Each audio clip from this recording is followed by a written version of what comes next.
In the 1980s, a specialist in Naples sat down with a lump of burnt papyrus, put it under a lamp, and filled in a record of what he found. One of the things he had to note down was how much of the writing could still be recovered. He wrote 0. That was a professional judgment, entered into the file, and for 40 years nobody had the slightest reason to argue with it. The object was a scroll from Herculaneum, buried by Vesuvius in the year 79, and cooked into something with the density of a burnt biscuit. Part of it had been prized open, and the layers underneath were so crushed and so fused that only stray letters could be made out anywhere on it. 0 was not pessimism. 0 was the correct answer. This June, in a reading room a few miles from the volcano that did the damage, researchers announced they had read 1.5 meters of continuous Greek out of that same scroll, around 20 columns of it. A philosopher, writing somewhere near 2,200 years ago, working through what happens to a person when their impulses get out ahead of their judgment. Nobody opened it. Nobody on Earth could have opened it.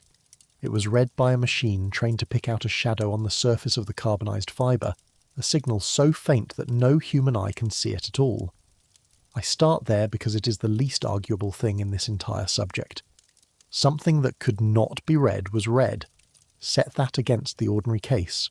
Somewhere in the storage rooms under a major museum tonight, in a shallow drawer lined with tissue paper, there is a piece of baked clay, about the size of a playing card, grey-brown, chipped along one edge, covered top to bottom in small wedge marks, pressed into it by a human hand thousands of years ago. It has a catalogue number, it has a shelf, and it has never been read by anyone since the man or woman who made those marks set down their reed and let the clay dry in the sun. I cannot give you that tablet's number, and that is exactly the point. It is not one documented object. It is the normal condition of the written record of the first half of human history. There are, at the absolute minimum, 500,000 clay tablets, like that one sitting in museums and universities and storerooms around the world. Some specialists put the real figure closer to 2 million. Of all of them, the best estimates suggest that somewhere between 30,000 and 100,000 have ever been read and published, which leaves the oldest writing our species produced sitting mostly in the dark, in boxes, in buildings where nobody can read it. That is the gap. And for the last few years, people have been pointing artificial intelligence straight into it. You have probably seen the headline version of what happened next. Scientists use AI to translate ancient tablets, and the tablets turn out to reveal a secret about who we really are. Usually there is an ominous voice over the top. Sometimes the clay glows blue. It makes a good 5 minutes, and it skips the only question that matters. Translates them how exactly? And how would anybody know whether the machine got it right? Because both extremes here are true at the same time, and that is what I did not expect when I started reading for this. In the last 3 years, these systems really have recovered literature that had been lost for 1,000 years. Named researchers, named universities, peer-reviewed journals, accuracy scores printed in the paper for anyone who wants to check them. And in those same 3 years, the same broad family of technology has been producing sentences that appear on no tablet anywhere. Let me give you one of those, and then let me refuse to explain it. There is a line in an Assyrian text about a king, a temple, and one particular day of the month. In one version of that line, the king goes down to the house of God. In the other version, the king is forbidden to go down to the house of God. One of those two is what the clay actually says. The other came out of a translation system in fluent, confident, grammatically flawless English, and the whole difference between them is a single small word that went missing somewhere in the machinery. I am not going to tell you yet which one is which. What I will tell you now is that if you did not read Akkadian, and you did not have the tablet in front of you, there is nothing whatsoever in that output that would let you catch it. It does not sound wrong. It sounds exactly like what a 3,000-year-old temple record ought to sound like. That is the difficulty in one sentence. The thing has no idea whether it just remembered something or invented it, and it will never once tell you which. So I am not going to tell you what the tablets reveal.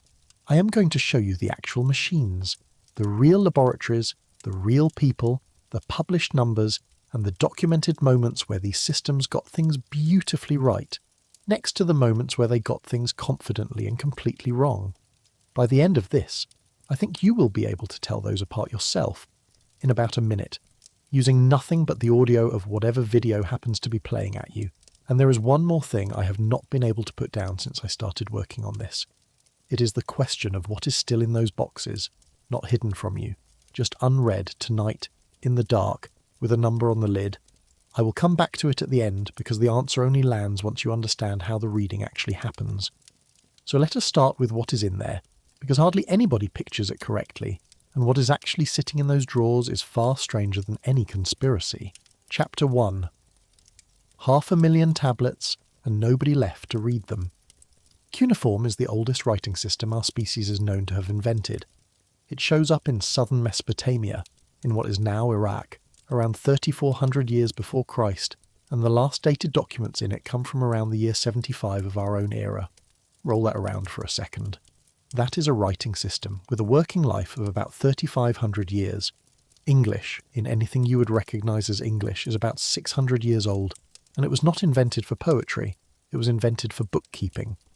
The earliest tablets are inventories, sacks of grain, heads of livestock, names of people who owed things to other people. Writing did not begin with a hymn or an epic, it began with an accountant who could not remember how much barley went where. What that means, 4,000 years later, is that the surviving archive is not a library of masterpieces. It is a civilization's entire paperwork, contracts, court records, letters from provincial officials complaining about their budgets, medical texts listing symptoms and remedies. Somebody kept astronomical diaries tracking Jupiter night after night after night for decades. And there are school exercises still carrying the wobbly handwriting of children learning to hold a stylus, dead now for 3,000 years. So that is what is in the drawers. Not secrets. People. Then why can almost nobody read it? Because cuneiform is genuinely, structurally brutal in a way that is hard to appreciate from the outside. Across its history, the script uses something like 1,000 distinct signs. Not all at the same time, mind you. The inventory shifts from century to century and from region to region, and the shapes themselves change as scribal fashion changes. The way handwriting looks different in a letter from 1820 and a letter from 1980. But the shapes are the easy part. The hard part is that every sign can mean several completely different things depending on where it sits. One wedge cluster might stand in for a whole word or represent a sound, or be a silent marker telling you what category the next word belongs to, whether god or city or wooden object. The reader works out which job it is doing on the fly, from context. Here is how far that goes. Take the sign the specialists transliterate as UD. It began life as a picture of the sun. In the Akkadian corpus it has more than 17 different phonetic values and 6 different logographic ones. 23 possible readings for one cluster of wedges. Another sign, DI, has up to 3 logographic values and 22 phonetic values, and there are no spaces. Cuneiform has almost no punctuation and no word division, so before you can even ask what a sentence means you have to decide where the words begin and end. Then you discover that this same script was used to write around 15 different languages over 3 millennia, from Sumerian and Akkadian to Hittite, Hurrian, Elamite, Ugaritic and Old Persian, some of them related to each other and some of them related to nothing at all. Which brings us to the number of people who can do this at all. The figures you see quoted vary wildly and most travel around without any sourcing. What is well established is that the community who can read cuneiform fluently, across genres, without constant reference to dictionaries is very small. Estimates cited in the literature land somewhere in the low hundreds worldwide, and one widely repeated figure puts the truly fluent at around 75. Whichever end you take, the conclusion is identical. There are more unread tablets in the world than there are working hours in the lifetimes of everyone alive who could read them.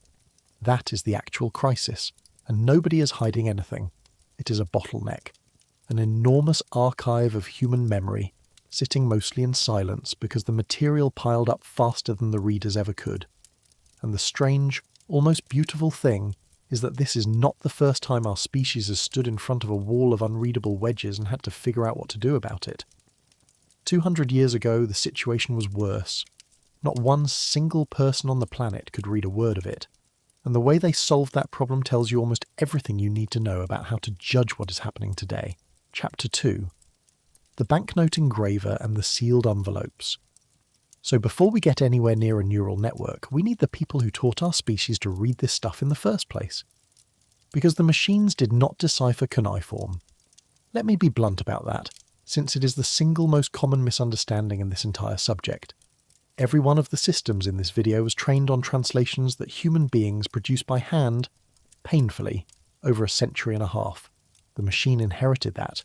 Without it, the machine has nothing. The story really starts on a cliff face in western Iran, about 100 metres up a limestone crag near the village of Bisitun. Carved on the orders of Darius I around 520 before Christ, is an enormous inscription.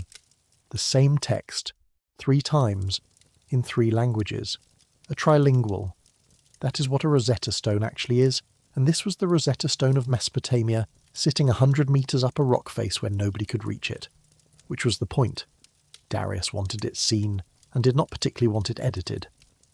A British army officer named Henry Creswick Rawlinson decided he was going to copy it anyway. He started in 1835, working from planks laid across narrow ledges, leaning out over a drop that would have killed him instantly, copying wedge after wedge into a notebook. The panels he could not physically reach, he eventually paid a local boy to climb up and take paper squeezes of. He finished around 1847, 12 years, to copy one inscription. He started with the Old Persian because that was closest to languages he already had a grip on, and once he had it, he had a key into the Babylonian. He was not alone either. An Irish clergyman named Edward Hincks was doing extraordinary work on the same problem from a rectory in County Down. By 1851, between them, they could read about 200 signs, and nobody believed them. That is the part that gets forgotten. By the mid-1850s, confidence in cuneiform decipherment was genuinely low. Rawlinson and Hincks disagreed with each other constantly and in public, and there was a widespread suspicion that these men were reading tea leaves, projecting meaning onto meaningless scratches, producing translations and nobody else could verify. So they ran a test. The shape of that test comes back later in this video wearing a lab coat. In March of 1857, William Henry Fox Talbot, the photography pioneer, who was also a serious amateur Assyriologist, obtained an advance copy of a newly discovered inscription. It was an 8-sided clay prism from the reign of the Assyrian king Tiglath-Pileser I, who ruled around 1100 years before Christ, about 800 lines of text. Nobody had published a translation. Talbot translated it, sealed his translation in an envelope, and sent it to the Royal Asiatic Society with a proposal: invite Rawlinson and Hincks to do the same, independently without any contact between them, and compare. Jules Oppert, a German-French scholar who happened to be in London, joined in using his own incomplete copy. Hincks got his text so late he could not finish all of it. 4 men, 4 sealed envelopes, 1 text that none of them had seen before. On the 29th of May, 1857, a jury of distinguished outsiders opened all 4 and compared them line by line. They matched, not perfectly, and the jury said so in detail, noting exactly where the versions diverged, and that Rawlinson and Hincks were closest to each other, but they matched enough. The method held. Cuneiform had been deciphered, and the field of Assyriology was born in a London meeting room on the strength of a blind test on held-out data. That is the hinge of this entire video. The way humanity established that it could read the oldest writing on Earth was by taking a text nobody had seen, giving it to independent parties who could not talk to each other, and checking whether their answers agreed. That is a benchmark evaluation in 1857. They had no computers and no statistics worth the name, and they still understood instinctively that a translation you cannot check is not a translation. It is a claim. Hold that thought. Because 15 years later, one of the most extraordinary moments in the history of scholarship happened in that same building, and it happened to a man who had absolutely no business being there. His name was George Smith. Born in 1840 into a working-class London family out of school at 14, apprenticed to a firm that engraved banknotes. That was his trade. He engraved money for a living, and he was reportedly very good at it, which matters, because the work demands that you hold impossibly fine detail in your eye and reproduce it exactly.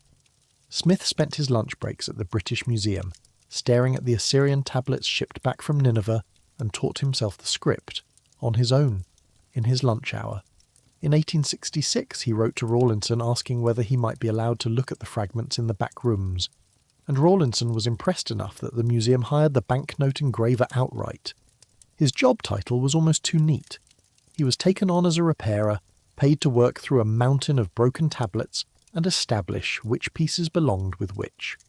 In November of 1872, working through a pile from the library of the Assyrian king Ashurbanipal, he began reading a fragment that described a great flood, a boat, a mountain, and a bird sent out to look for dry land which came back because there was nowhere to land.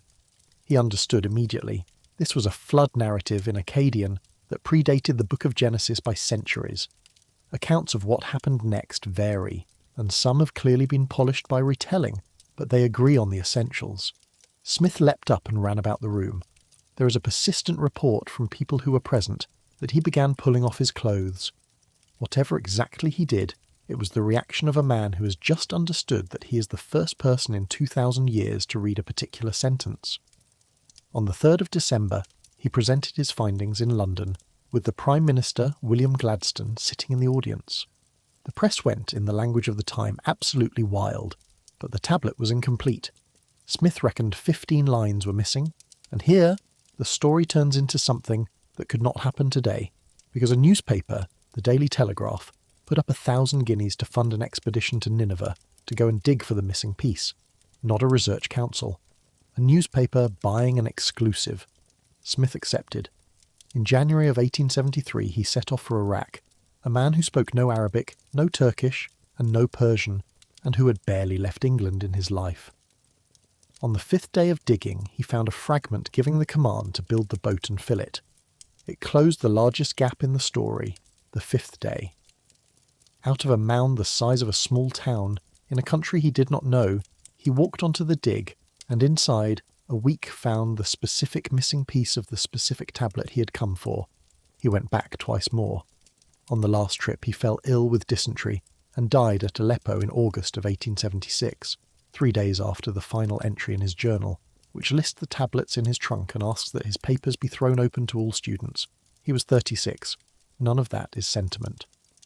George Smith, at a desk in London with a pile of numbered fragments, matching a broken edge in his hand against a broken edge in his memory, was doing by hand precisely what one of the most impressive machines in this story now does automatically, in seconds at a scale he could not have imagined. He just had to be a genius about it, and it cost him his life at 36. Chapter 3. Before you can read it, you have to see it. There is a problem that almost everybody skips when they talk about machines reading ancient tablets, and it is the first problem, the one that comes before translation, before language, before meaning. It is this. Cuneiform is not ink. We are so used to writing being a dark mark on a pale surface that we forget this is a fairly recent convenience. Cuneiform has no colour. It is not drawn onto the clay. It is pressed into it. The writing is a pattern of tiny three-dimensional depressions, and what you actually see when you look at a tablet is not the writing, it is shadow, which means that if you change the angle of the light, you change the text. Move the lamp 30 degrees and wedges that were crisp and obvious go flat and vanish, while others you had not noticed suddenly leap out. Every photograph of a cuneiform tablet ever taken is a photograph of one particular lighting decision made by one particular photographer on one particular afternoon. 2 photographs of the same tablet can disagree about what is written on it, and the text does not stay politely on the front. Scribes wrote across the face, then over the edge, then round onto the back and sometimes up the sides, because clay was a physical object and they were not going to waste any of it. So the very first thing you have to solve is not a language problem at all, it is a seeing problem. Before any machine can tell you what a tablet says, something has to reliably work out where the signs are and which signs they are, from a lumpy, damaged, 3-dimensional lump of fired mud photographed under uncertain light. One approach was to stop photographing tablets and start scanning them. Research groups in Germany, particularly around Heidelberg, build 3-dimensional models of a tablet's surface and then light them artificially, in ways no photographer could manage, purely to make the wedges stand out. Some of those scans work at about 10 microns.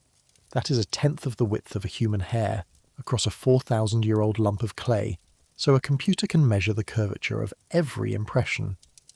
Then you need something to look at those images and say, that is a sign, and it is this sign. The most instructive project here, for my money, is one that started at the University of Chicago and is called Deep Scribe. It works on a collection called the Persepolis Fortification Archive, and the archive itself is worth a minute. In 1933, archaeologists from Chicago were digging at Persepolis, the ceremonial capital of the Persian Empire, and inside the fortification wall they found tens of thousands of clay tablets. The administrative paperwork of the empire of Darius and Xerxes, ration lists, travel authorizations, records of who got how much wine and why. Most of it in Elamite, a language related to nothing, with no cousin anywhere on earth to help you. Chicago scholars have been working through that archive since 1937, photographing and annotating, marking on each image exactly where every sign sits and what it is. And when a computer scientist named Sanjay Krishnan got talking to the Assyriologist Suzanne Paulus at a university event, they realised that 80 years of that patient labour had accidentally produced something else, a training set, over 5,000 annotated images, around 100,000 individually boxed cuneiform signs. And the number they published is the honest part. Run the thing end to end, from raw photograph to identified sign, and it gets the right answer inside its top 5 guesses about 80% of the time. Top 5, meaning the correct sign is somewhere in the machine's shortlist of 5, 4 times out of 5, and the team said so, in print, in their own paper. Their conclusion was that these systems are genuinely useful for helping cuneiformists annotate and identify signs, and that the current pipeline does not have sufficient top 1 accuracy to produce complete transcriptions automatically without a specialist involved, and the field has moved fast. In June of 2026, just 2 months ago as I record this, a team out of Munich published the largest exercise of this kind yet attempted.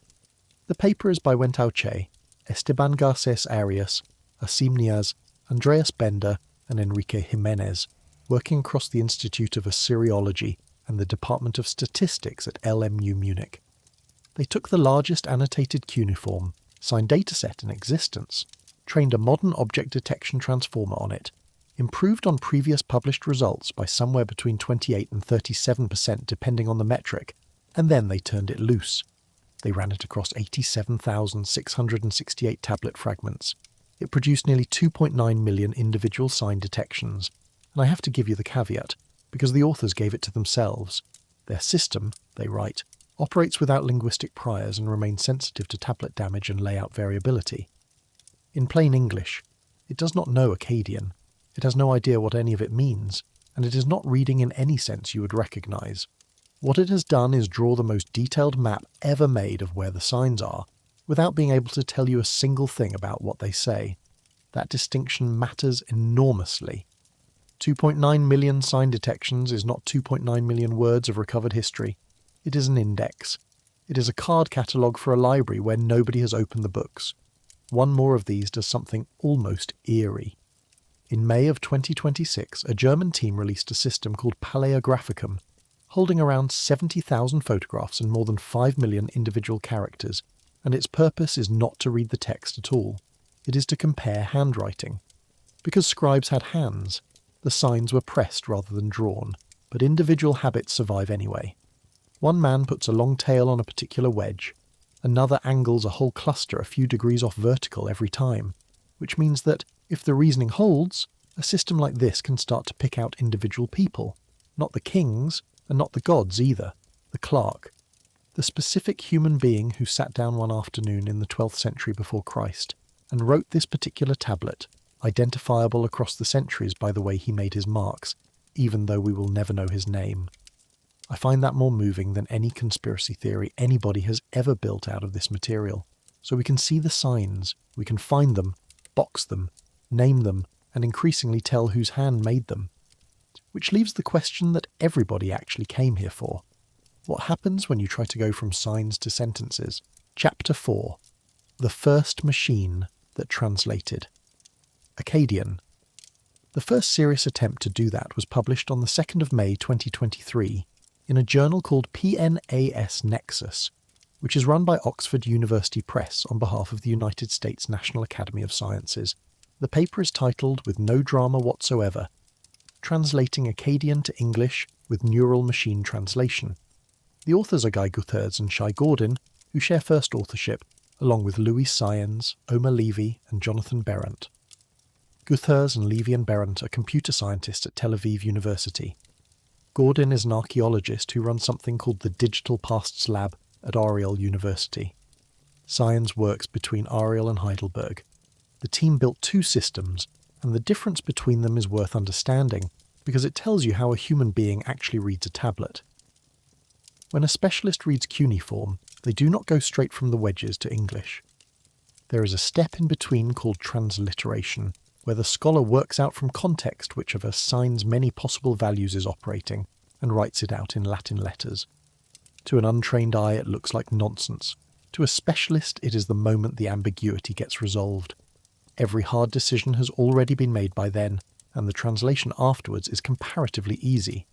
So the team built one system that goes from transliteration to English, which they call T2E, and they built a second, harder one that goes straight from the raw cuneiform signs to English, skipping the human decision-making step entirely, which they call C2E. Their training data came from a set of open scholarly corpora called ORAC, the Open Richly Annotated Cuneiform Corpus, which is exactly what it sounds like. Decades of published academic editions where specialists have painstakingly lined up the ancient text against an English translation.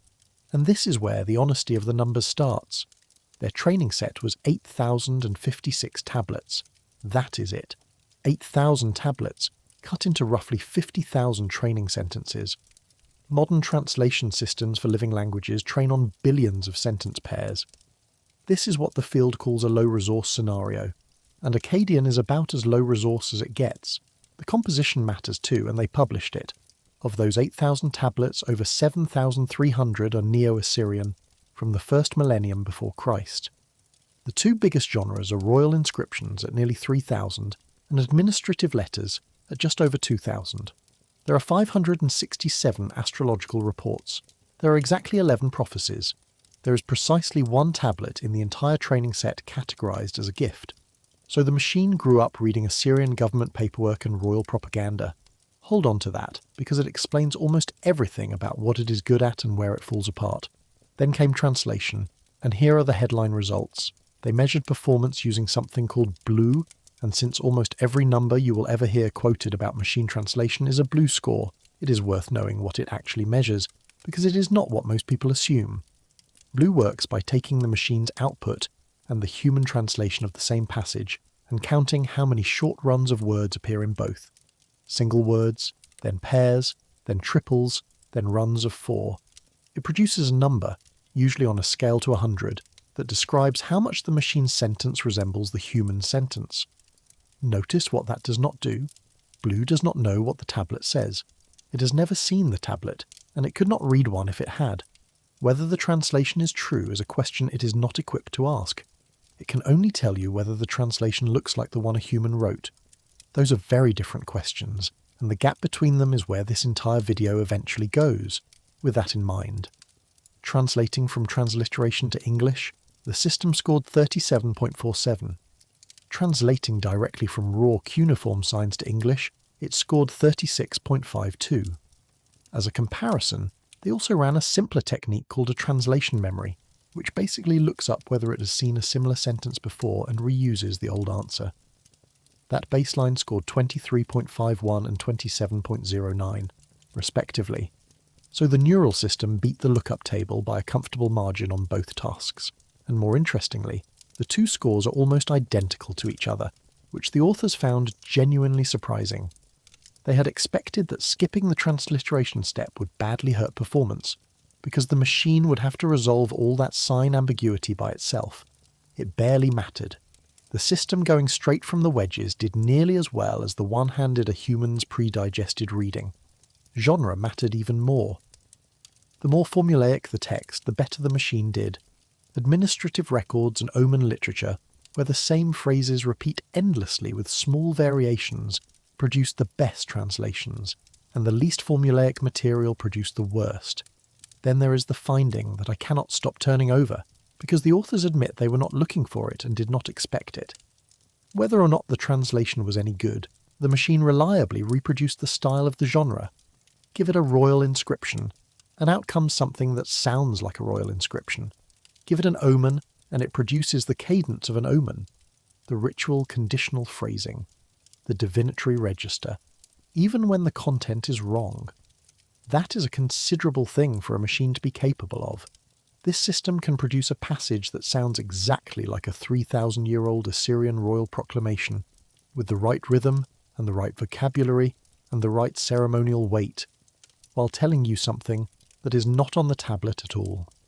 If you are looking for the exact place where this technology becomes dangerous, that is it. Not the errors, the convincing errors. The team's own framing of their work, stated repeatedly in the paper, is that the goal of the system is to be part of a human-machine collaboration. A first pass, a draft that a scholar corrects. They are explicit that it needs to sit inside what they call a human-in-the-loop system, and that even the good translations require expert evaluation. Which is not how it got reported, and it is certainly not how it got used. There is a table in that paper where the researchers sat down and counted, one by one, the things their own machine made up. We will open it later, because it lands much harder once you have seen what this technology looks like at its best. And the single most impressive thing anybody in this field has done has almost nothing to do with translation. Chapter 5. The Fragmentarium and the Poem Babylonian Children. Copied out. In April of 2018, a scholar named Enrique Jimenez arrived at Ludwig Maximilian University in Munich with a grant from the Humboldt Foundation and an idea that sounds, when you first hear it, almost too simple to be worth funding. Think about what that actually means physically. A long Babylonian poem was written across several tablets.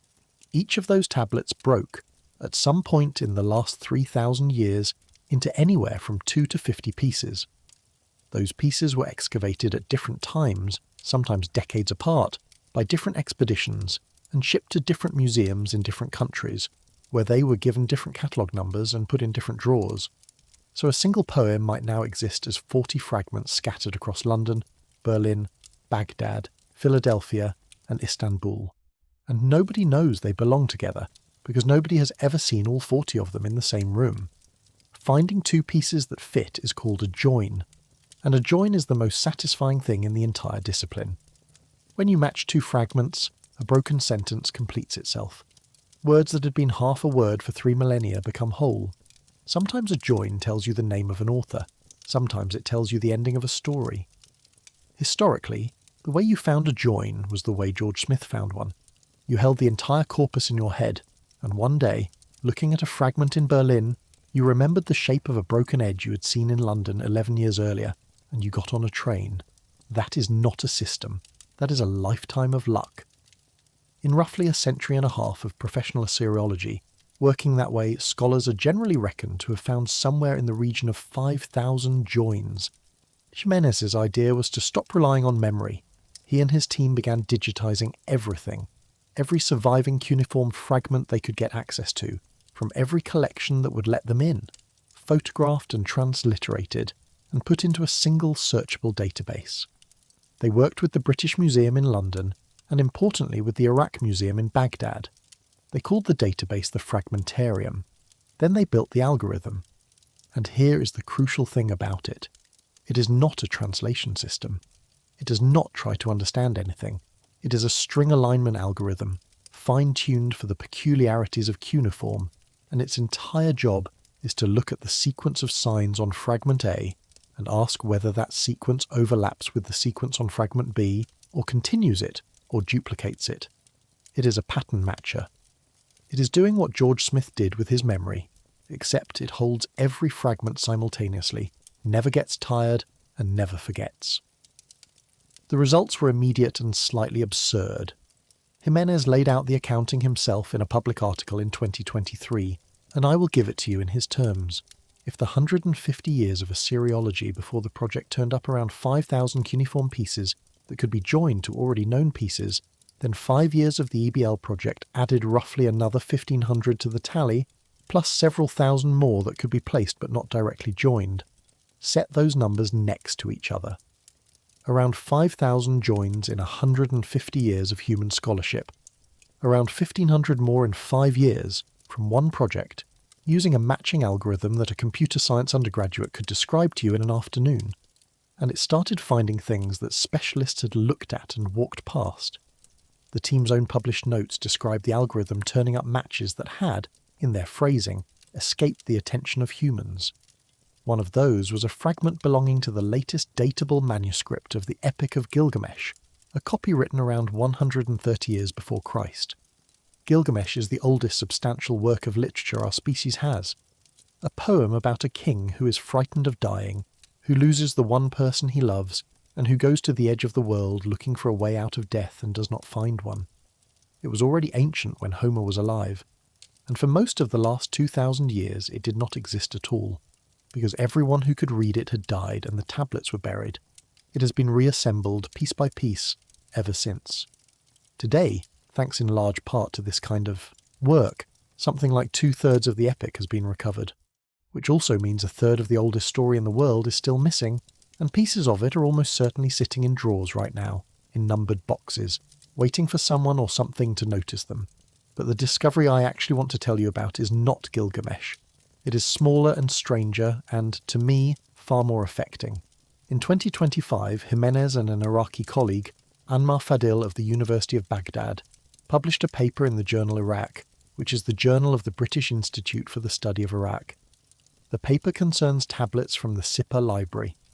Fadil and Jimenez were working on a badly broken tablet from that library. Using the fragmentarium, they were able to identify 30 other manuscripts, scattered across collections that belong to the same composition. Jimenez's own comment on this is the line I would put on the wall. Identifying those 30 manuscripts, he said, is a process that would formerly have taken decades. With 30 copies to work from, they could reconstruct the whole thing. 250 lines. A hymn in praise of the city of Babylon, most likely composed around the beginning of the first millennium before Christ. And it is not a magical text. There is no secret in it.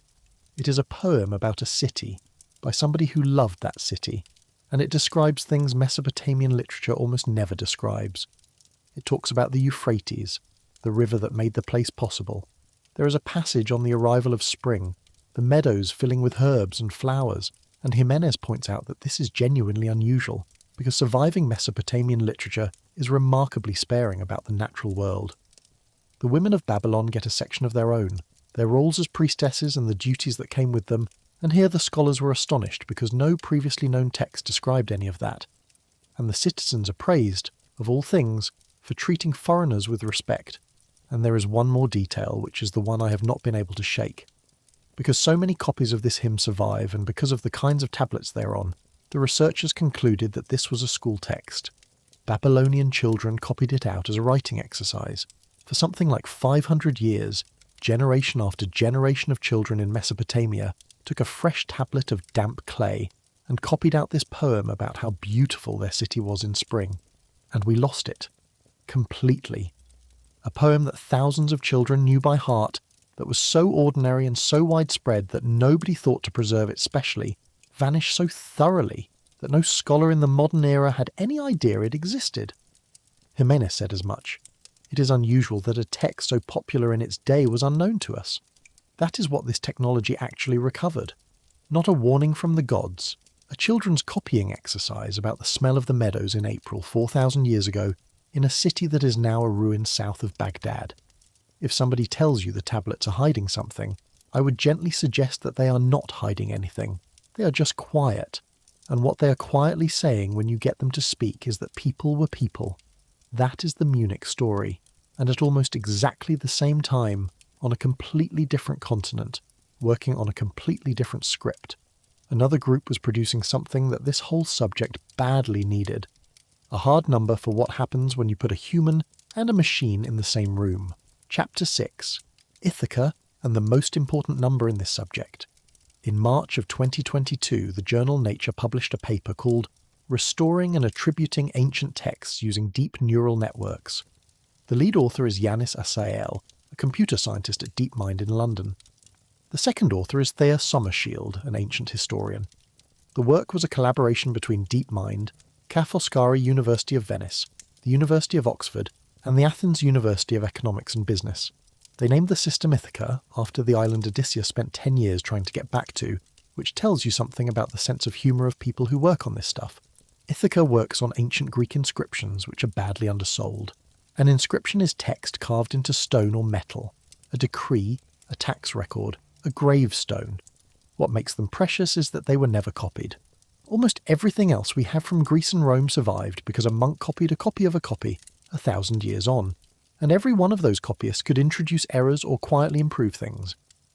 An inscription is the actual object, the stone the ancient mason cut. As close to a direct line as antiquity gets. Summershield has a line about this that I think is exactly right. What makes inscriptions unique, she has said, is that they were written by ancient people across all social classes. It is not just history written by the victors. The problem is that stone breaks, corners snap off, surfaces weather, inscriptions get reused as building material, get carted hundreds of miles from where they were cut, and turn up in a wall in a village where nobody knows what they were or when. So the historian faces 3 questions about a damaged inscription. What did the missing bit say? Where was it originally from? And when was it written? Ithaca was built to attempt all 3 at once. It trained on the largest available digital collection of Greek inscriptions from the Packard Humanities Institute, and it built on an earlier DeepMind and Oxford system called Pythia that had only handled the restoration part. Here are the results, and these are the most important numbers in this entire subject, so I am going to go slowly. Working entirely on its own, Ithaca restored damaged Greek text with 62% accuracy. Human historians, working on the same task without the tool, averaged 25%, and historians working with Ithaca, using its suggestions and applying their own judgment on top, reached 72%. 62 for the machine alone, 25 for the humans alone, 72 for the 2 of them together. Before anybody uses that middle number to insult historians, understand what the task is. It is deliberately savage. You take an inscription whose full text is known, blank out a chunk, hand it to an expert with no context and ask for the exact missing characters. A working epigrapher would normally have the stone in front of them, the archaeological context, the local corpus, and weeks. In the test, they have none of it. 25% under those conditions is respectable, which is the point. On a task where the human is working at the edge of what is possible, the machine alone does better, and then the pair does better than either. Ithaca also placed inscriptions in their original geographical region with 71% accuracy, and dated them to within less than 30 years of the ranges historians had proposed. And it did not stop at benchmarks. The team used it on a live argument. There is a long-running and bad-tempered controversy about the dating of a group of Athenian decrees from the 5th century before Christ. For decades, that dating rested on letter forms, in particular a version of the letter sigma written with 3 bars rather than 4, which was thought to have gone out of use around the middle of the century. Any decree using it therefore had to be older. If that is right, a series of aggressive Athenian imperial decrees belong to one political moment. If it is wrong, and the letter form persisted longer, those same decrees belong 20 or 30 years later to a completely different political moment, under different leaders, with different motives. The character of the Athenian Empire changes depending on which is true. Here is how the team tested it, and if it sounds familiar it should, because it is the sealed envelope again. Their training data contained the old higher dates, the conventional ones, so they pulled the disputed decrees out of the dataset entirely, retrained Ithaca on everything that was left, and then handed the decrees back to it as texts it had never seen. Ithaca's average predicted date for that group came out at 421 before Christ. The labels in the original dataset were, on average, 27 years away from the newer dating that modern re-evaluations propose. Ithaca's predictions were an average of 5 years away from it. If the later dating holds, and Ithaca is one more piece of evidence that it does, then a set of documents we had been reading as the behaviour of one Athens turns out to belong to a rather different one, 20-odd years further into the war and further into empire. Sommershield's own comment on this was that although the shift might look small, it carries significant implications for how we understand the political history of classical Athens. So the machine did not discover a secret, and it did not overturn anything single-handedly.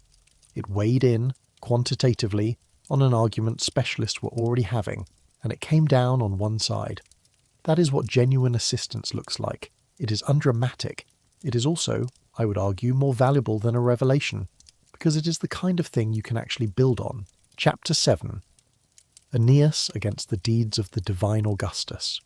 Then, 3 years and 4 months later, the same broad group came back and picked a fight with the most heavily studied inscription in Roman history.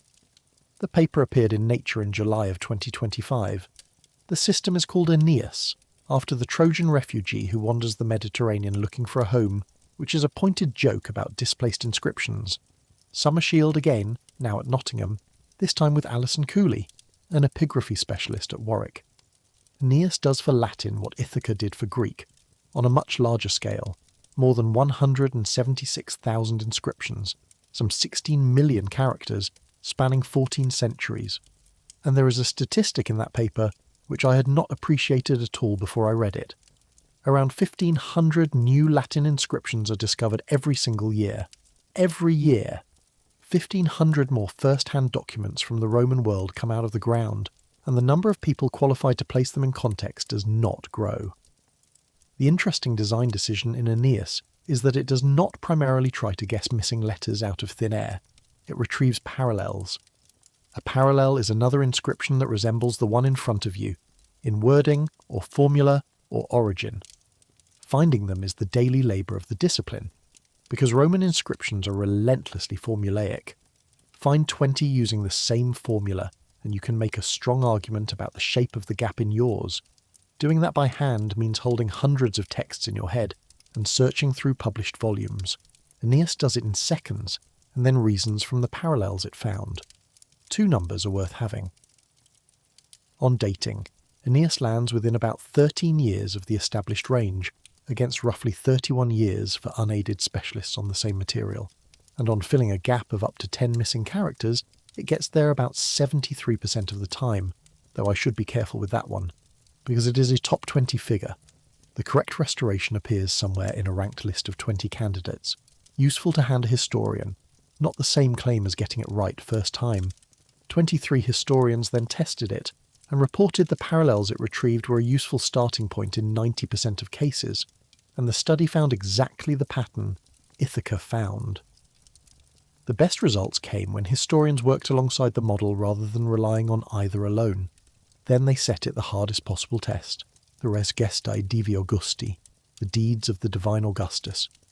It is the first Roman emperor's own account of his own life and achievements, written in the first person, originally inscribed on 2 bronze pillars outside his mausoleum in Rome. Those bronze originals are long gone. What survives are copies that were set up in the provinces, the best preserved of them carved on the walls of a temple in Ankara, in what is now Turkey. Professor Cooley, who has spent years with this text, described the test in terms that I think are wonderfully undiplomatic. She called it a self-penned, self-congratulatory, lifetime achievement summary. She noted that the inscription is stuffed with imperial exaggerations, irrelevant dates, and false geographical flags, and that there is significant academic disagreement over its date. That is the material they handed the machine, a propaganda document written by a man determined to control how he was remembered, which historians have been arguing over for generations. And Aeneas did something I did not expect. It did not produce a date, it produced a distribution, a curve of probability across possible dates, and that curve had 2 distinct peaks, a smaller one around 10 to 1 before Christ, and a larger, more confident one between 10 and 20 of our era, which brackets the emperor's death in 14. Those 2 peaks are the 2 dating hypotheses that scholars have been arguing about. The model did not resolve the debate. It reconstructed the debate from the text, quantitatively, without being told the debate existed.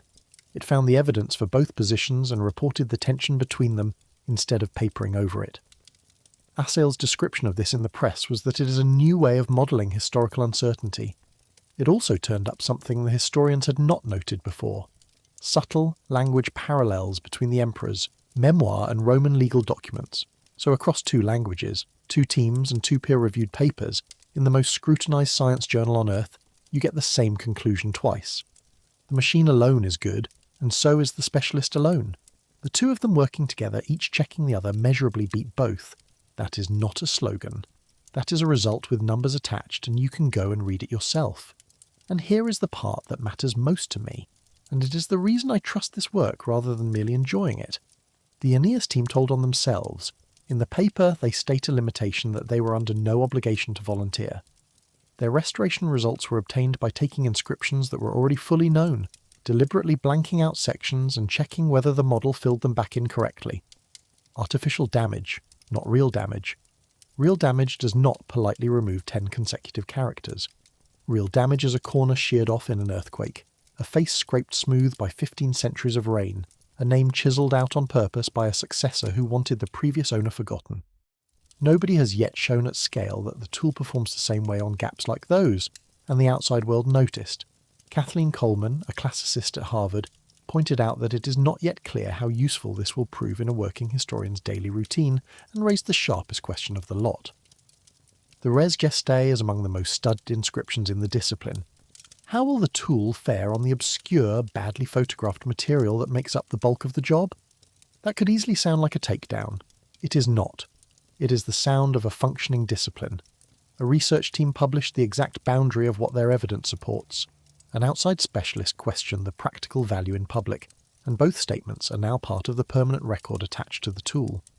Compare that to the version of this story you get in a video that tells you an AI decoded a tablet and revealed a suppressed truth about human origins. Where, in that video, is the sentence describing what the method cannot do? There is not one. There is never one. And that absence is not an oversight.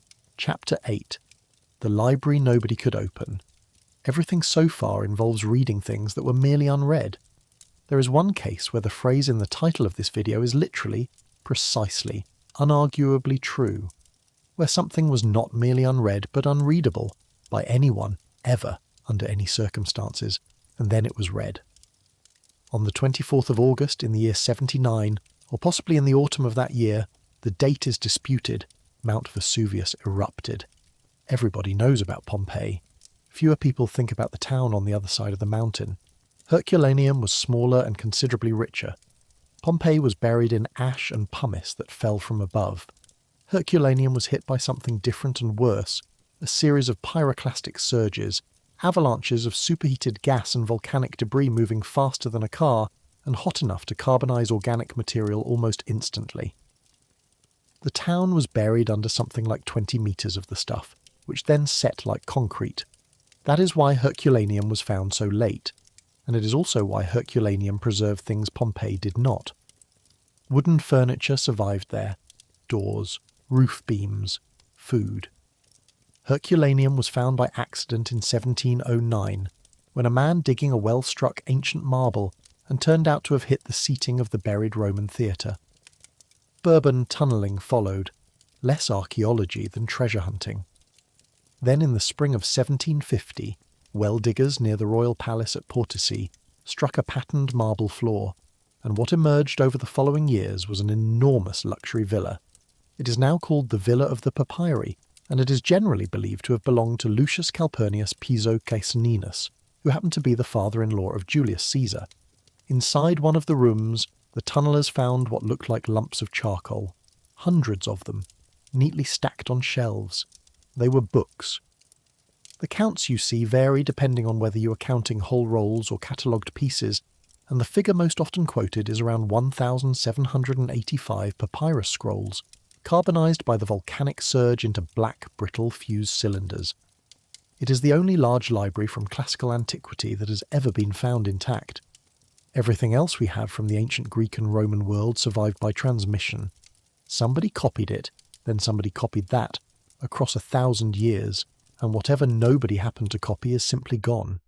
The estimates of how much that is vary a great deal, and you should treat any single figure with suspicion. Some scholars put survival as low as 1% of everything written in Greek and Latin. Others argue for something nearer 3 to 5. Either way, the overwhelming majority is not lost in the sense of misplaced. It stopped existing. Whole plays that nobody will ever read. Histories we know about only because some other writer mentioned them in passing. And here is a room, sealed in the 1st century, with the books still on the shelves. The problem is that you cannot open them. Carbonized papyrus is not paper. It has the consistency of a burnt biscuit, and it does not unroll. It disintegrates. The next 250 years are frankly a horror story. Early excavators did not even recognize what they had. Some scrolls were taken for lumps of charcoal and thrown away, and there are accounts of them being burned as torches. What they were only became clear when one was dropped, broke open, and turned out to have writing inside. After that, everybody tried everything.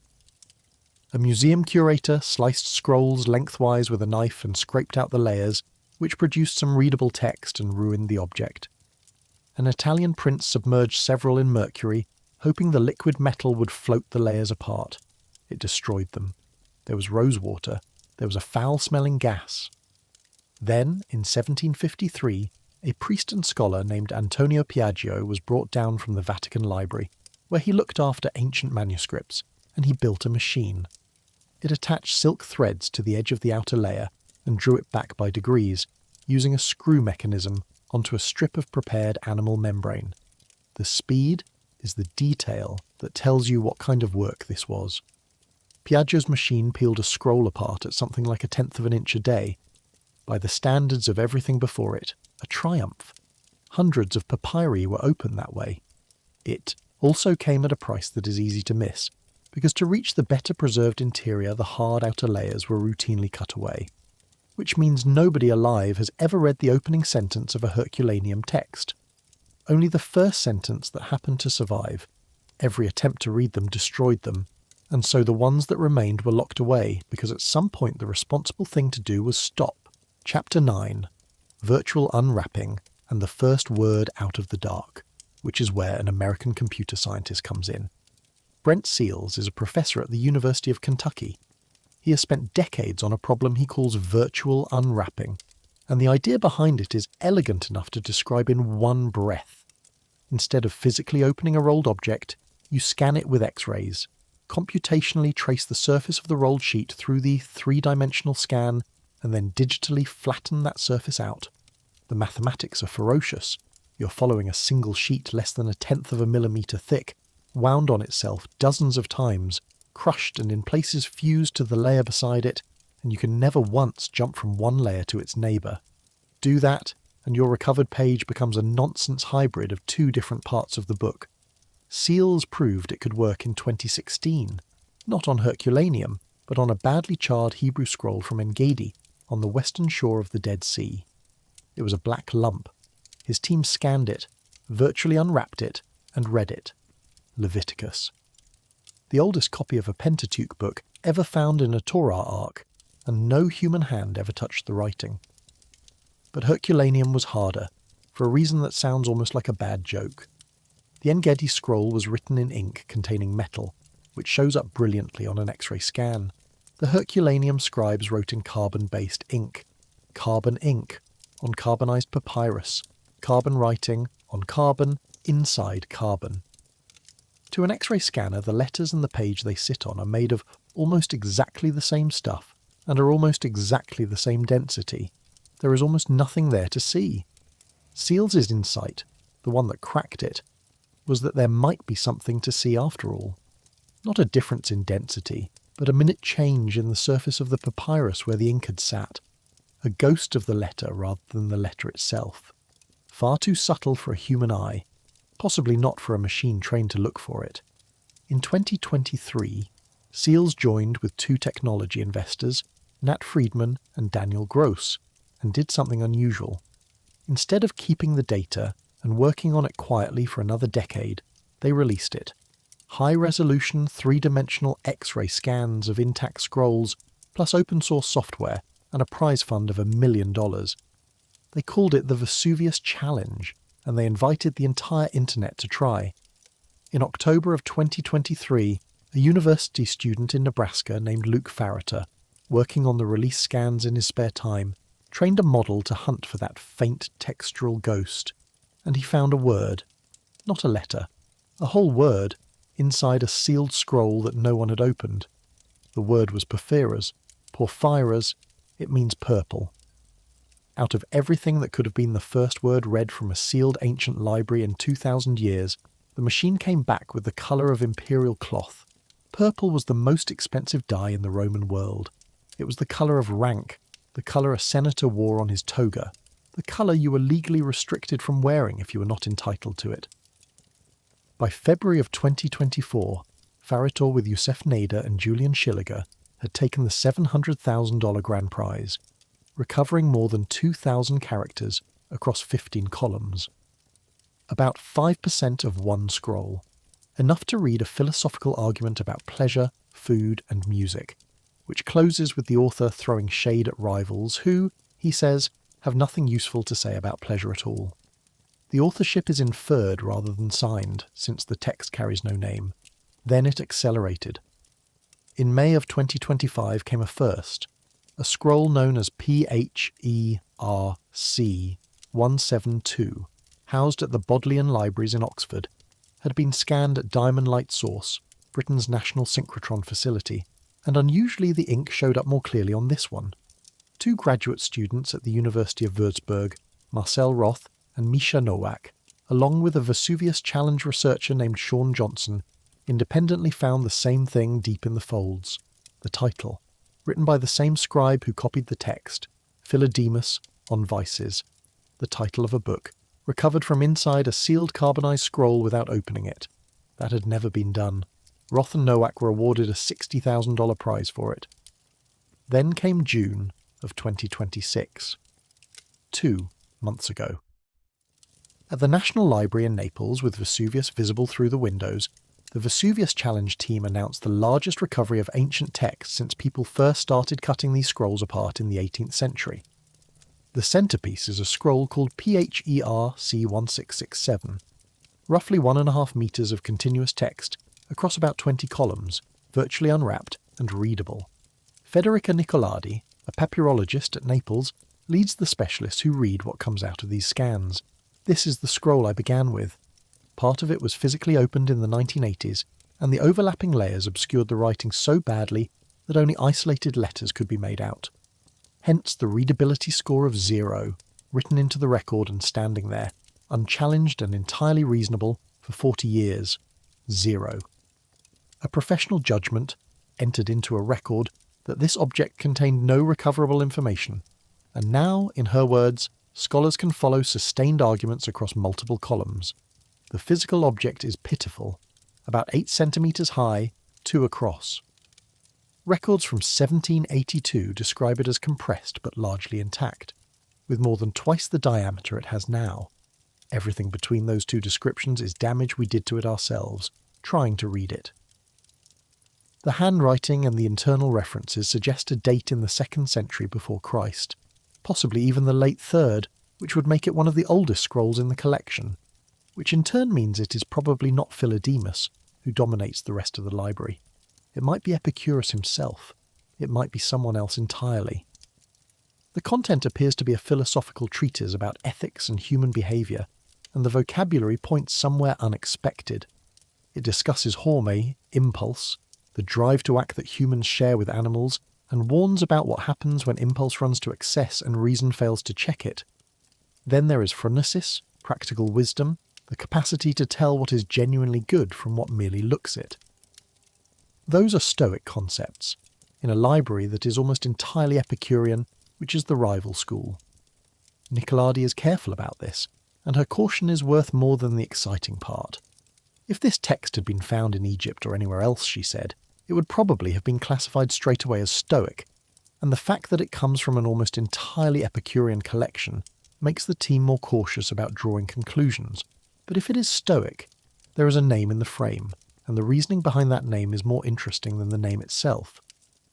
The text mentions Aristocreon.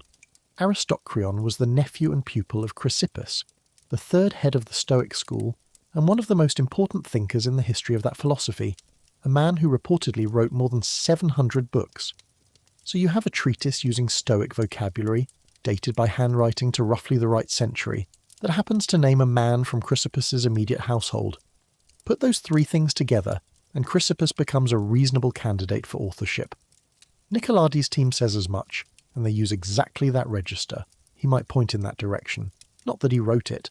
And the reason this matters enormously, if it turns out to be true, is that almost nothing of Chrysippus survives. We know him mostly through what other people wrote about him afterwards. A text that could plausibly be assigned to him would be one of the most significant recoveries in the study of early Stoicism, which is precisely why nobody involved is asserting it yet. And out of that carbonized lump, among the recovered sentences, is one that I've thought about every day since I read it. The author writes that we may inquire into something and still fail to grasp it, if in some way we depart from ourselves and from our own nature. That sentence was written by hand, in Greek, more than 2,100 years ago. It was buried by a volcano. It was crushed, carbonized, mangled in the 18th century, declared unreadable in the 1980s, and it has now been recovered by a neural network trained to detect a faint difference in the texture of burnt plant fibre. A machine with no nature at all just handed us a lost warning about departing from your own.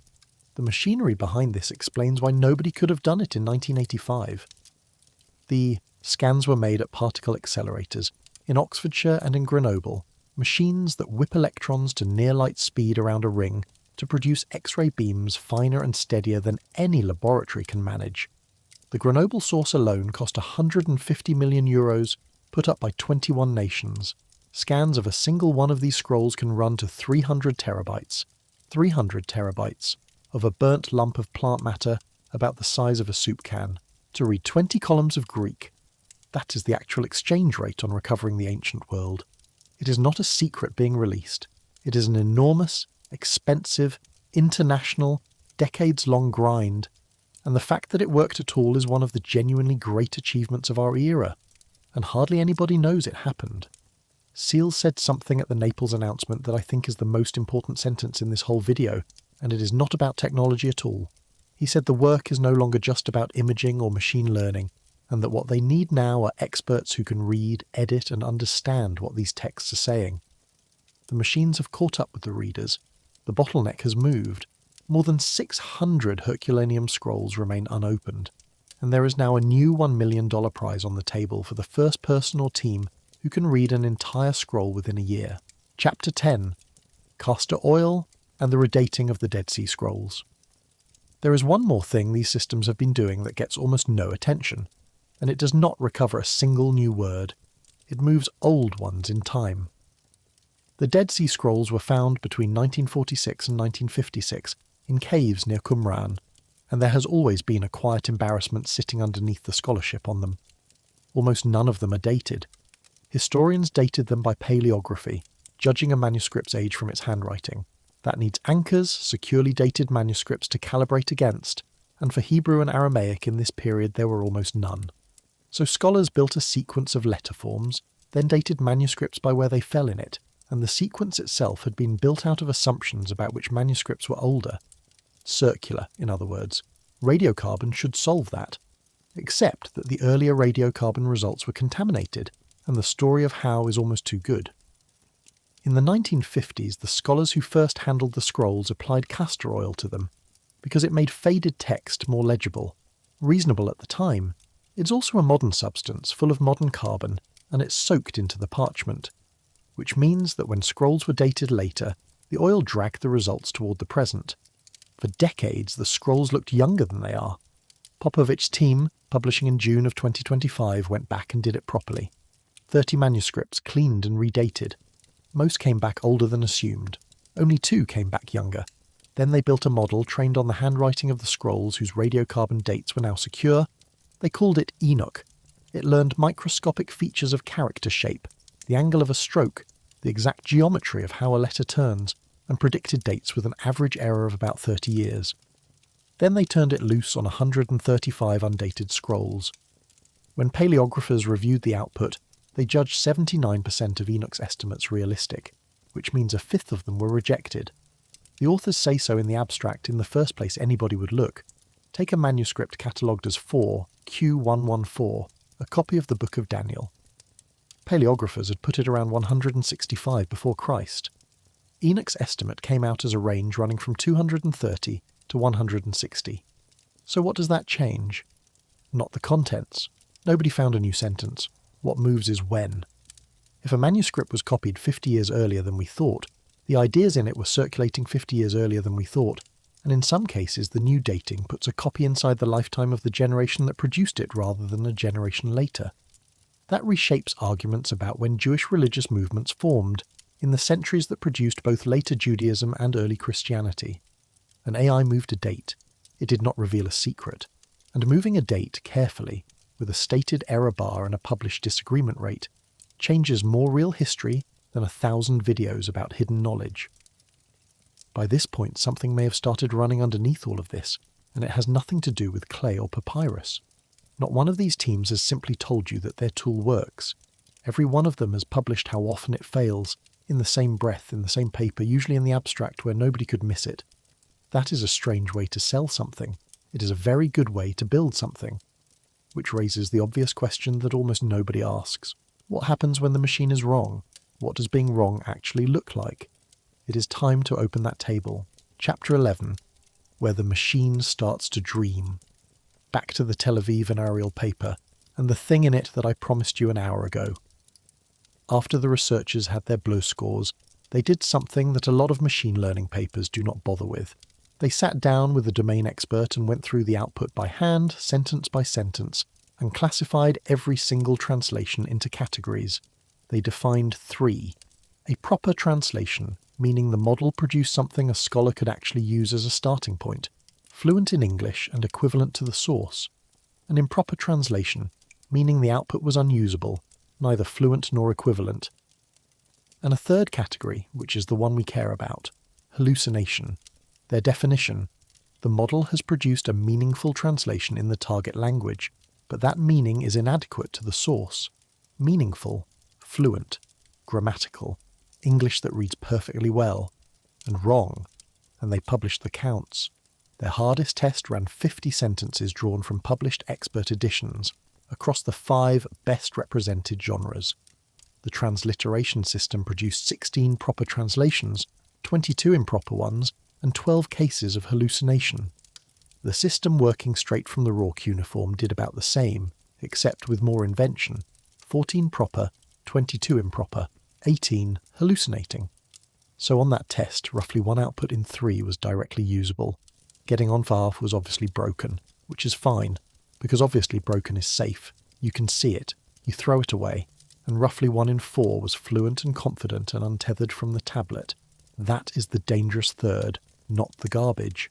The polished sentence that sounds authoritative and describes something that is not there. Now let me show you 3 specific ones, because the abstractions do not do it justice, and the actual examples are so clear that you will never look at this technology the same way again. The first. There is a line in the test set that a specialist transliterates as parasi. In Akkadian it means roughly to decide. The machine translated it as the face. That is not random. It is worse than random because you can reconstruct exactly why it happened. The first sign in that sequence, PA, appears constantly in a very common Akkadian phrase meaning in his presence, which literally translated is in his face. The model had seen that phrase over and over in its training data, so when it encountered PA at the start of a sequence it reached for the most familiar thing it knew. It did not decode the word, it guessed the neighbourhood. The second is even better as an illustration. There is an Akkadian word, anaku. Written in a particular way, it means lead, the metal. The machine translated it as I, because the identical spelling is also attested as the Akkadian first-person pronoun. 2 completely different words, one metal and one person, that happen to look the same on clay, and only context tells you which is which. The model chose the pronoun, and you can see its reasoning, if you can call it reasoning. The pronoun I appears vastly more often in Akkadian texts than the word for lead does. So a lump of metal in an ancient record became a human being, fluently, in perfect English. And the third one is the example I opened this video with, and left hanging. Here it is properly. The source line reads, in transliteration, UD21 KAM2L UGAL INA E2DINGIR E2DINGIR La Rad. The expert translation is, on the 21st day, the king does not go down to the house of God. The machine's translation was, on the 21st day, the king goes down to the house of God. One word, the negation. The machine dropped a single Akkadian particle and inverted the entire meaning of the sentence. And look at what that inversion does to the content. This is a religious calendar text. The version on the clay records a prohibition. On this specific day, the king is forbidden from entering the temple.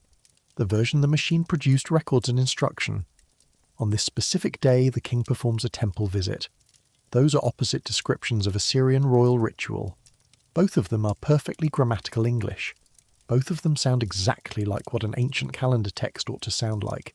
And if you did not have the tablet, and you did not read Akkadian, there is absolutely nothing in the output that would tell you which one you were looking at.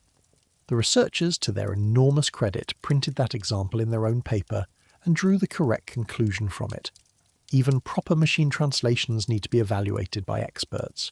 And there is a category the paper calls repetitions, where the model loses its grip on a long phrase and simply starts saying the same thing over and over.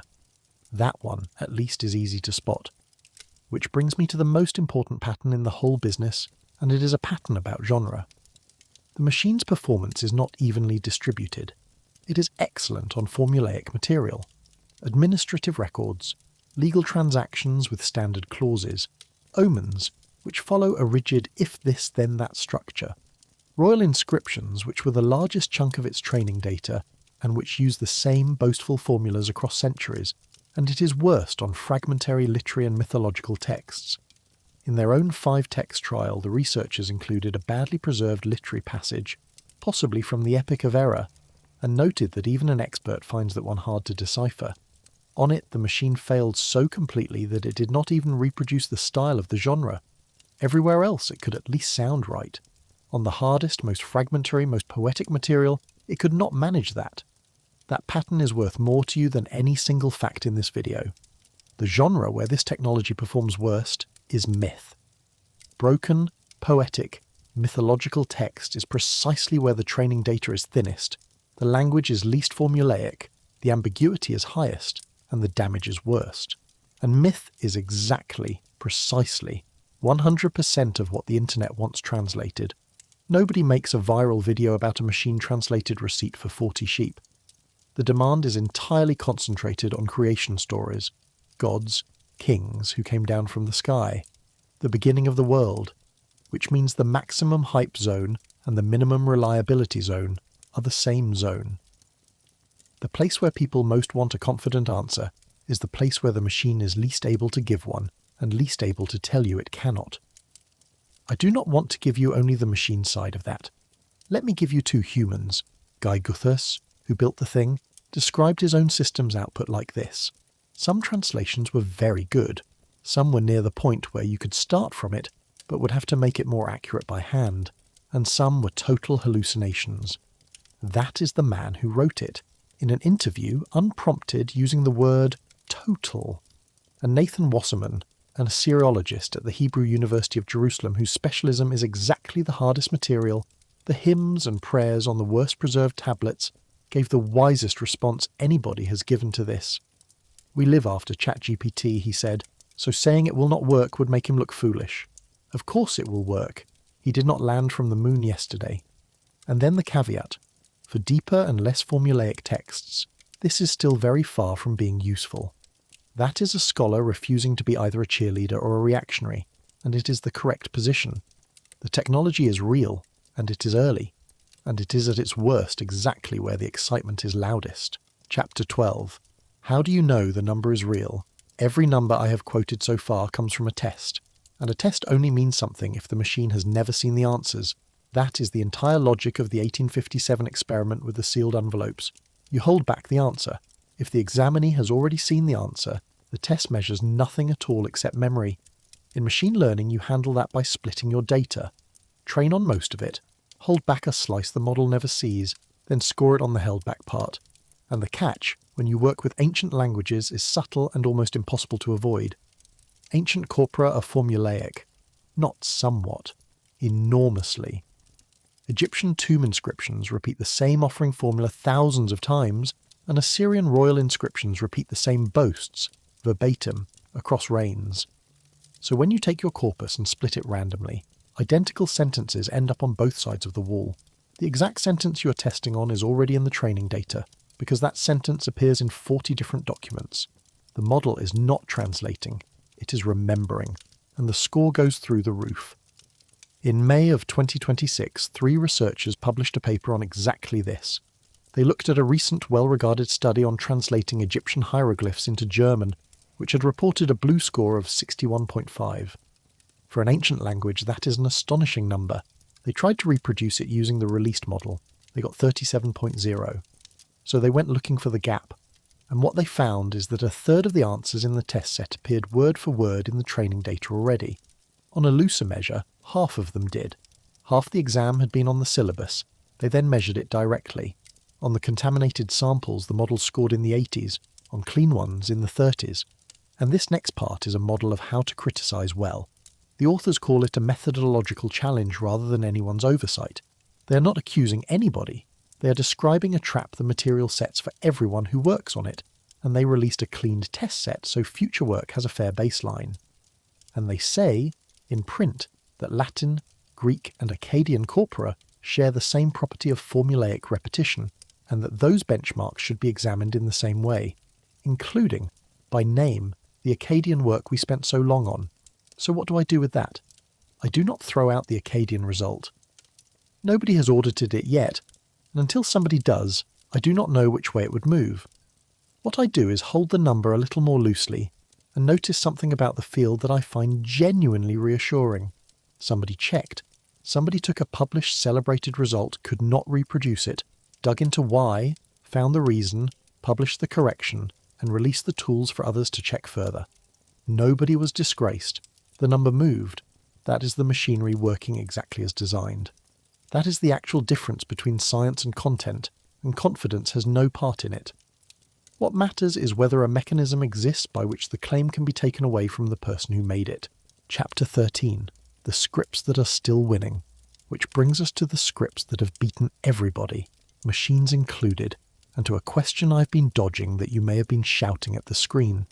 If these systems are this good, why has AI not simply cracked the ones we cannot read? The answer is beautifully simple, and once you have it, you can never be fooled by a headline on this subject again. A translation system translates from a language into a language. That is what it does. It needs both ends. It learns by looking at millions of examples of the same meaning expressed in two forms and building a map between them. Every system we have discussed had both ends.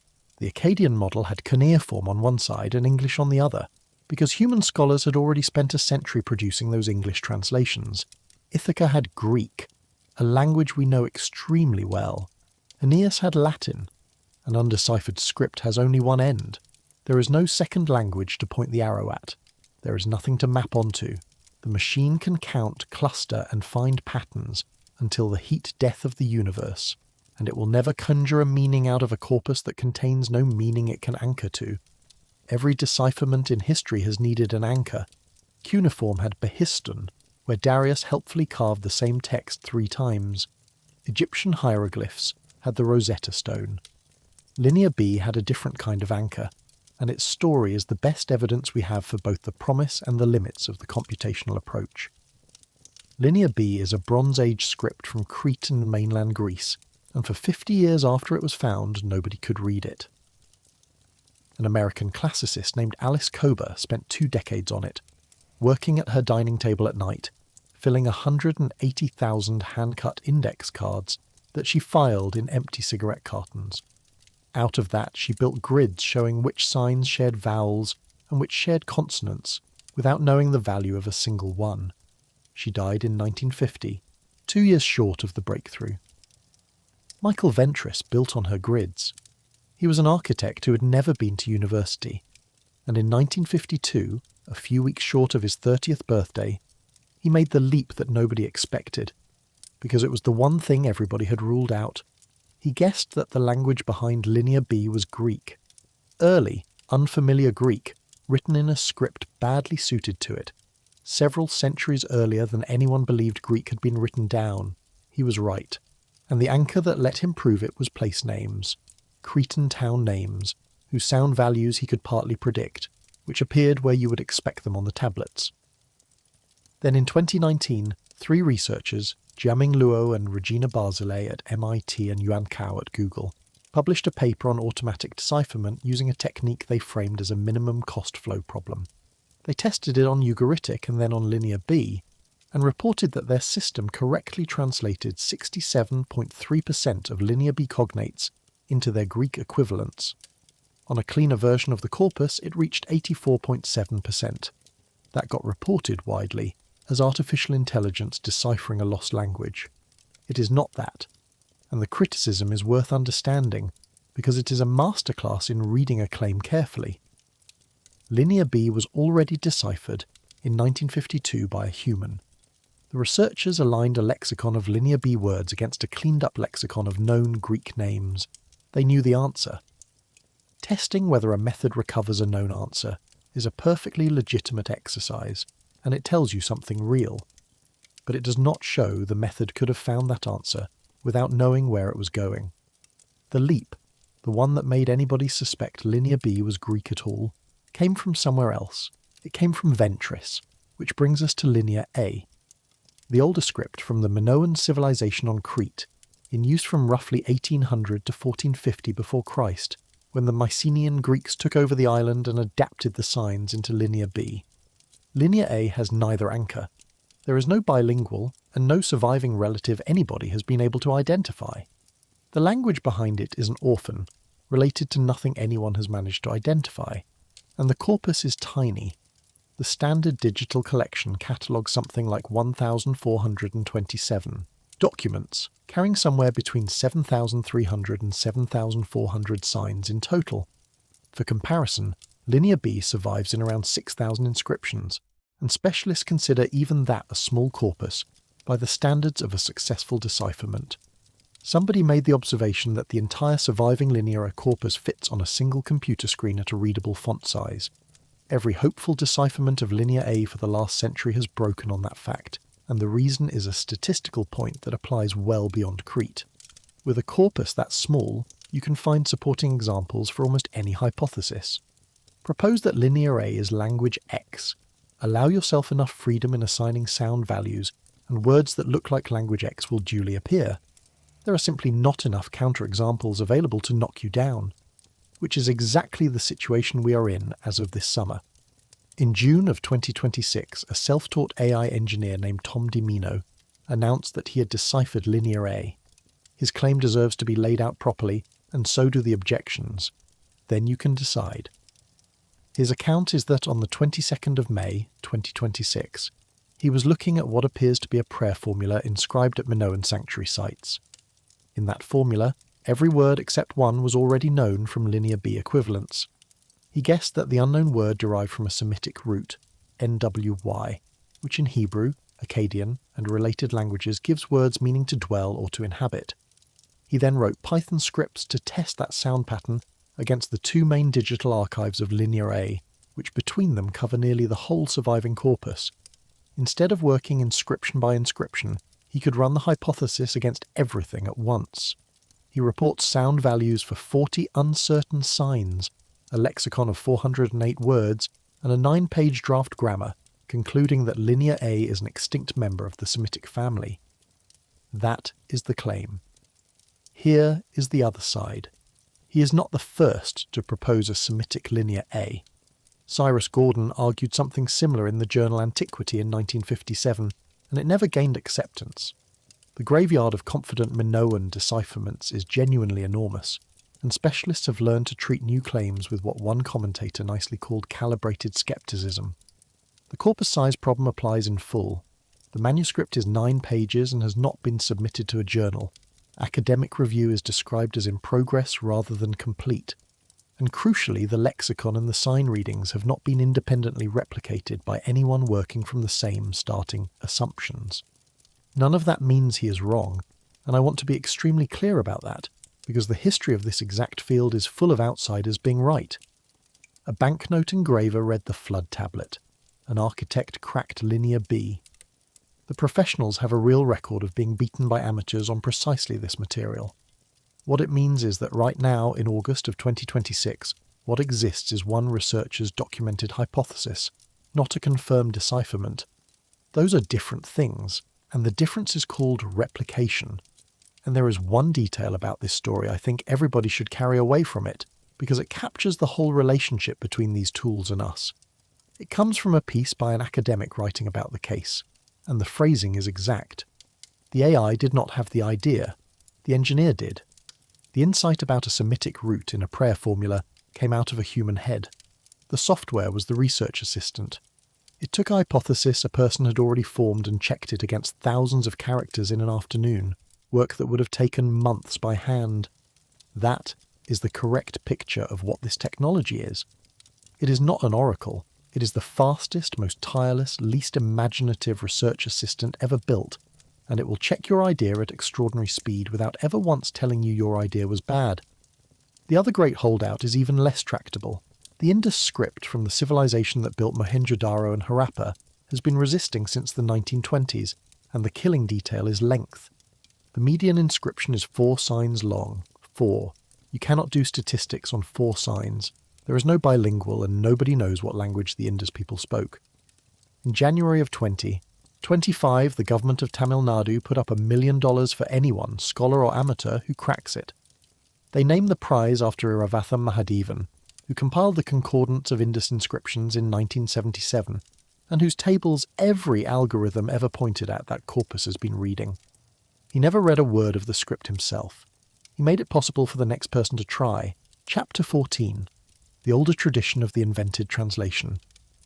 I have been circling something for the last hour, and it would be dishonest to make a video about confident translations you cannot check and pretend the problem started in 2023.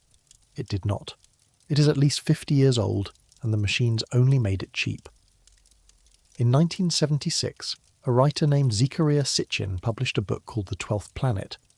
Born in Baku in 1920, raised in Mandatory Palestine, a degree in economics in London. He spent his working life as an executive at a shipping company in New York, teaching himself Sumerian cuneiform in his own time. He had no formal training in Assyriology, which he never hid.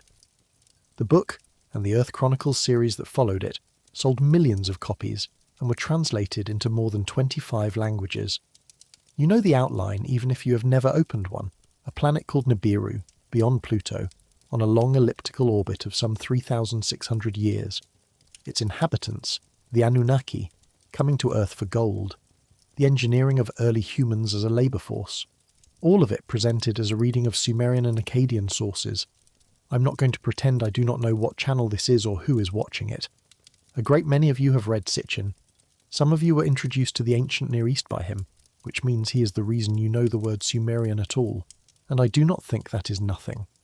Whatever else is true, he got millions of people to care about 4,000-year-old clay. But I would not be doing my job if I skipped what the specialists say, because the whole argument here is that you deserve both sides, and the call is yours. The most thorough response came from Michael Heiser, who held a doctorate in Hebrew Bible and ancient Semitic languages from the University of Wisconsin-Madison. Heiser went through the actual attestations of the word Nibiru in the cuneiform record, using the Chicago Assyrian Dictionary and drawing on the work of Benno Landsberger, one of the towering Sumerologists of the 20th century. His finding was that the term appears in astronomical and divine contexts, and that where it names a celestial body it is nearly always the planet Jupiter, once Mercury, sometimes the god Marduk, and sometimes a star marking a crossing point.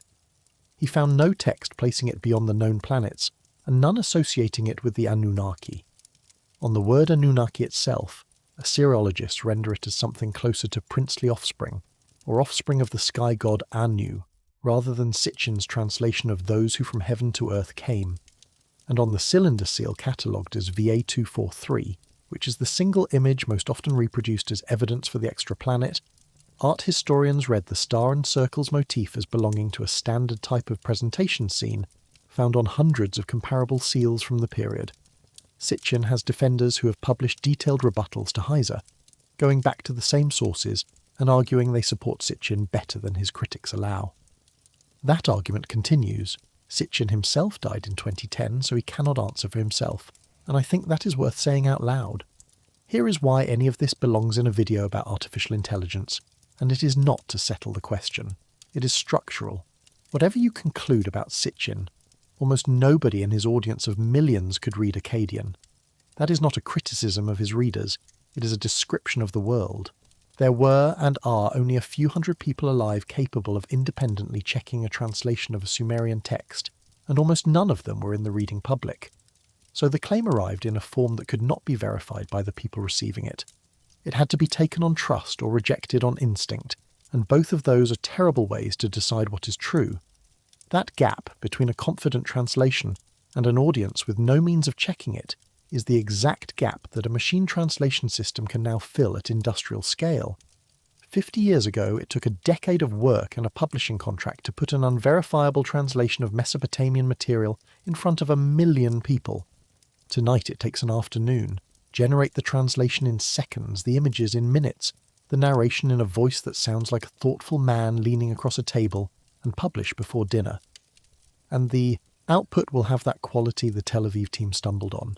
It reproduces the style of the genre perfectly, whether or not it has anything to do with the tablet. Fabrication used to be the hard part of the job. It is now the free part. Chapter 15. How to check a claim in 60 seconds, which is why the most useful thing I can hand you is not a fact. It is a procedure. So let me hand you the checklist I now use, which takes about 60 seconds and works entirely on audio, which matters, because most of us are half watching these things while doing something else. First, does the claim name an object? Real ancient texts have addresses. They are catalogued. The tablet with the omen text I mentioned earlier is K.8737 in the British Museum from the Library of Ashurbanipal. The one on the front of the Tel Aviv paper is ND.2438. The Herculaneum scrolls carry the label PHERC. And then a number 17216671139. That Daniel manuscript from Qumran is 4Q114. Those strings look like nothing. They are the most important words in this entire subject, because they mean an actual physical object exists in an actual room, and you can go and look up its record.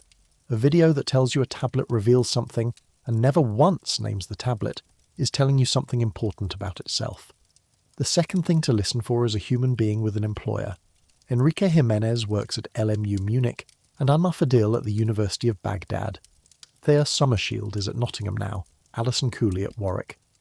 Yanis Asayel sits at DeepMind, Shay Gordon at Ariel, Mladen Popovich at Groningen, Brent Seals in Kentucky, Federica Nicoladi in Naples, Suzanne Paulus and Sanjay Krishnan both at Chicago. Every one of those people has colleagues, a department, and a reputation that can be damaged by being wrong in public. Anonymous discoveries have none of that. Researchers have found is not an attribution, it is a costume. Third, a journal. Nature, PLOS1, PNAS Nexus, Iraq. Those names mean that people who wanted the result to be wrong were given a chance to say so before anybody published it. The fourth test is where this starts to get properly diagnostic because it catches things the first three miss. Does the claim come with a number, and does that number have a failure rate attached? 62% alone, 25% for humans alone, 72% together. 73% falling to 58 when the gap length is unknown. Dating within 13 years against 31, an average error of 27 to 30 years. 79% judged realistic, which means 21% were not. Roughly one output in 3 usable. Every one of those numbers carries its own bad news. That is exactly what makes them worth something. A claim that arrives with no error bar is not claiming to be accurate. It is claiming to be beyond assessment. And then the last one, which is the strongest signal of all. If you only remember one thing from all of this, I would make it this. Does the claimant volunteer a weakness they did not have to volunteer? The Aeneas team told the world their restoration results came from artificial gaps and had not been proven on real damage. Nobody made them do that. Chicago wrote that their pipeline could not work without a specialist. The Munich Vision team put on record that their system has no linguistic knowledge at all. Groningen printed their 21% disagreement rate in the summary, rather than burying it in a footnote. Nobody who is selling you something volunteers a weakness. It is the one signal that is genuinely hard to fake, because faking it cost you the thing you were trying to sell. On a quick listen, that checklist can sound like an instruction to trust institutions and defer to credentials. It is not that at all. 2 of the biggest stories in this video are an outsider beating the professionals to a decipherment, and a celebrated published result failing to reproduce. The checklist has nothing to say about who is right. What it tells you is whether a claim is the kind of thing that could be proven wrong in public by somebody other than the person making it. If it is, you can weigh it, argue with it, wait for the replication. If it is not, then all that is left to you is believing or not believing, and that is a mood rather than knowledge. Chapter 16. What is still sitting in those boxes? So what is actually still down there? I promised you that at the beginning, and I find it genuinely difficult to hold all of it in my head at once.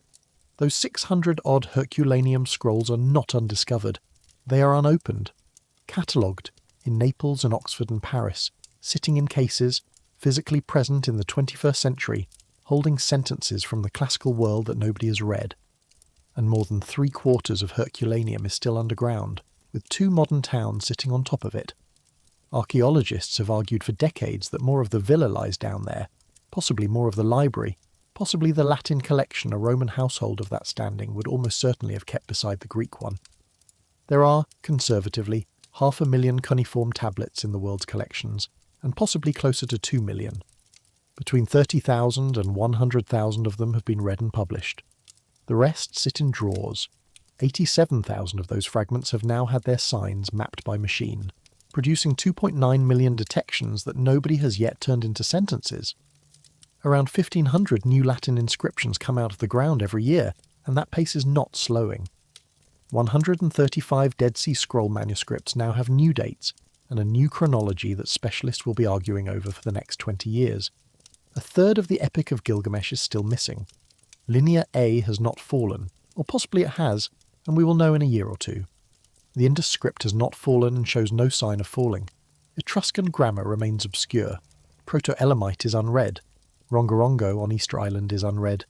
Etio-Cypriot, written in a script we can pronounce, in a language we cannot understand, is unread. That is the frontier. And here is the honest version of what artificial intelligence is going to do to it, which is much less thrilling than the headline version, and, I think, much better. Faster first drafts produced in seconds that a specialist then corrects. Fragment matching at a scale no human memory could hold, which is already recovering literature that was completely lost. Dating that is measurably more precise, which reorders when ideas appeared in the world. Physical recovery of text from objects that were considered destroyed. And across 2 languages and 3 research groups the same measured finding. A specialist working with these tools beats either the specialist or the tool working alone. All of it published, all of it checkable by anyone who wants to bother, and every piece of it carrying its own error bars, its own disagreements, and its own stated limits. There is no suppressed truth here and no sealed chamber. Nobody is keeping anything from you. What is keeping the past from you is that there is a great deal of it. It is in pieces, and until about 5 years ago, the only tool for reassembling it was a human being with a very good memory and a limited lifespan. And I keep coming back to the 2 sentences. A Babylonian child, 3,000 years ago, sitting with a lump of wet clay, copying out a poem about how the meadows of their city smelled in spring, and about how the people there were kind to strangers. That poem was so ordinary that nobody bothered to preserve it, and it vanished so completely that no scholar knew it had ever existed. It is back. 30 broken pieces in 5 countries, matched by an algorithm, published in a journal, in a collaboration between a professor in Munich and a professor in Baghdad, and a philosopher in the 2nd century before Christ, writing on papyrus that would be carbonized by a volcano, crushed, declared unreadable, and assigned a score of 0, warning whoever read him next that you cannot really grasp a thing if you depart from your own nature. Neither of those had to be invented. Nobody made them more interesting than they already were. They were just quiet for a very long time, and now they are not. That is what is actually true, and I think it is stranger and better than anything anyone could have made up. So here is where I leave it with you. 500,000 tablets in the dark, a few hundred people who can read them, 2.9 million wedge marks mapped by a machine that understands none of them, a burnt scroll that gave up a lost sentence about human nature, a children's poem about a river, and somewhere tonight, right now, somebody uploading a video that says the clay revealed something the clay never said. I want to know what you think, and I mean specifically. When the next one of these lands in your feed, are you going to check for the tablet number? Or is that too much to ask of a Tuesday evening? Tell me honestly in the comments, because I have gone back and forth on it myself, and I would rather hear from people who disagree with me than people who do not. And if this earned the time you gave it, the like and the subscribe are the only way I ever find out that it did. They're a small thing to ask. They're also the only reason I get to keep spending 3 months on something like this. If this opened something up for you, the next one goes deeper into what those tablets actually say, about the beginning of the world, and how much of what you have heard about that is on the clay and how much was added later. It is on the screen now. The tablets have waited 4,000 years. They can wait a little longer for someone to read them properly. Keep your minds open, and until we meet again.